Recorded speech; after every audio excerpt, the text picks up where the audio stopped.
చేయకుండా మన beautiful lyrics కా బాస్ చంద్రబోస్ గారి మాటలు ఇప్పుడు వినేద్దాము. చంద్రబోస్ గారు ప్లీజ్. అందరికీ నమస్కారం, పెద్దలందరికీ నమస్కారం. ఈ చిత్రంలో నేను 2 పాటలకు భావాలు అందించాను. అనూప్ గారి సహకారంతో, స్వర సహకారంతో, అర్జున్ గారి నిర్దేశకత్వంలో చాలా మంచి పాటలు అందించాను నేను. అర్జున్ గారికి చాలా స్పష్టమైన ఖచ్చితమైన అవగాహన ఉంది సాహిత్యం సంగీతం పట్ల. అట్లాగే మంచి అభిరుచి ఉంది. ముందు పాటలు నా చేత మాటలు రాయించి దానికి స్వరాలు సమకూర్చారు అనూప్ గారు.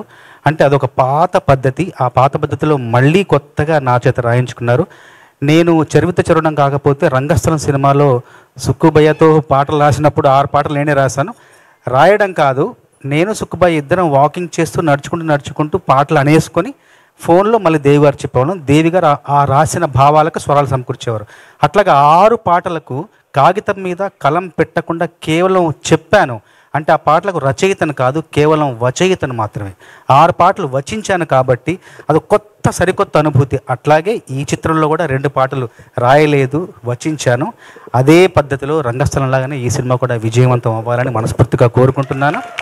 తర్వాత ఈ చిత్రంలో కొత్తగా వెండితెరకు పరిచయం అవుతున్న ఐశ్వర్య, నిరంజన్, వీళ్ళిద్దరికి కూడా మంచి భవిష్యత్తు ఉండాలి. వెండితెర అనేది ఎప్పుడు పుష్పక విమానం లాంటిది. ఎంతమంది అధిరోహించినా మళ్ళీ ఖాళీ స్థలం ఉంటూనే ఉంటుంది. వీళ్ళకు కూడా ఆ పుష్పక విమానాన్ని అధిరోహించిన మీ పయనం కూడా, మీ సినీ జీవన పయనం కూడా అద్భుతంగా విజయవంతంగా పూర్తవ్వాలని మనస్ఫూర్తిగా ఆశిస్తున్నాను, ఆశీర్వదిస్తున్నాను.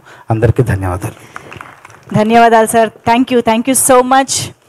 మరిక ఏమాత్రం ఆలస్యం చేయకుండా 6 అడుగుల అందగాడు మాత్రమే కాదు, అదరగొట్టే యాక్టర్గా కూడా మనందరి ముందుకి ఈ సీతా పయనం సినిమాతో పరిచయం కాబోతున్నటువంటి నిరంజన్ గారి మాటలు ఇప్పుడు వినేద్దాము.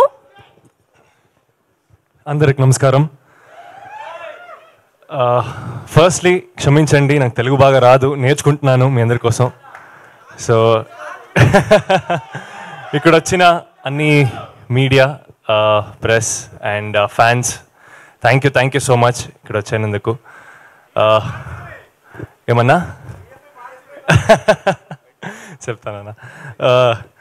సో ఫస్ట్లీ నేను సార్ నన్ను ఈ మూవీలో ఇంట్రడ్యూస్ చేసినందుకు థ్యాంక్ యూ సో మచ్. ఒక పెద్ద బాధ్యత నాకు తెలుసు, నేను అది జస్టిస్ చేశాను అనుకుంటున్నాను sir. So thank you so much. Thank you for blessing me with this beautiful movie. It was a wonderful journey. So నేను ఫస్ట్ నన్ను పరిచయం చేసుకుంటాను. నా పేరు నిరంజన్, అందరూ చెప్పారు. సో మీ అందరికి తెలుసు నా బాబాయ్ ఉపేంద్ర గారు. సో అప్పటి నుంచి నేను ఎవరో గాడ్ ఈజ్ గ్రేట్ అంటూనే ఉన్నారు. ఏ మూవీలో ఫస్ట్ షాట్ నా డెబ్యూ, ఒక చిన్న పాప అరుస్తుంది ఉప్పి ఎంటర్టైనర్స్ అని, అది నేనే. సో అక్కడి నుంచి నా జర్నీ స్టార్ట్ అవుతుంది ఈ మూవీకి. సో ఇది తెలుగులో నా ఫస్ట్ మూవీ. తెలుగులో ఇది నా ఫస్ట్ మూవీ. కన్నడలో ఒక 2-3 మూవీస్ చేశాను, రిలీజ్ అవుతుందని. సో ఈ మూవీలో మీ అందరూ ప్లీజ్ ఆశీర్వదించండి ఈ మూవీకి. మీ మనసులో నాకు ఒక చిన్న స్థానం ఇస్తే అది నాకు చాలు. సార్ ఇక్కడ వచ్చిన అన్ని guests thank you. And Sukumar గారు నమస్కారం సార్. మీ అన్ని ఫిల్మ్స్కి నేను పెద్ద ఫ్యాను, ఎస్పెషల్లీ ఆర్యా 2 ఆ మూవీ ఇక్కడుంది సార్. సో ఎలా inspiration, I was very inspired by Arya 2 sir.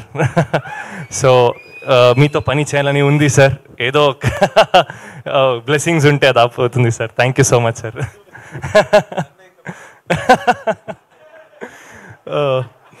So Aishwarya గారు, definitely a wonderful co-star to work with. She's performed really well. So thank you for being a wonderful co-star and a very good friend. And Chandrabose garu sir, namaskaram sir. Sir, thank you so much for being a major pillar for this movie sir. Thank you sir. And ante మీరు తొందరగా ఈ movie release అవుతుంది, మీరందరూ చూడాలి, మీరు blessings నాకు కావాలి, మన అందరి టీం మీద ఉండాలి. So thank you so much అండి. Thank you. Beautiful. Thank you so much. Actually Uppi సార్లోని హంబుల్నెస్ అంతా మీలో కనిపిస్తుంది, కానీ ఆయనలోని క్రేజీనెస్ ఎంతవరకు వచ్చింది అనేది పోను తెలుస్తుంది అనుకుంటున్నాను నేను. Waiting to see that also. Mass movie చేద్దాం, అది అప్పుడు బయటకు వస్తుంది. Thank you so much. Wishing you all the very best Niranjan గారు for this film. Thank you so much. And yes, మరిక సీతగా మనందరినీ ఆకట్టుకోవడానికి ఈ చిత్రంతో ప్రౌడ్ ఫాదర్గా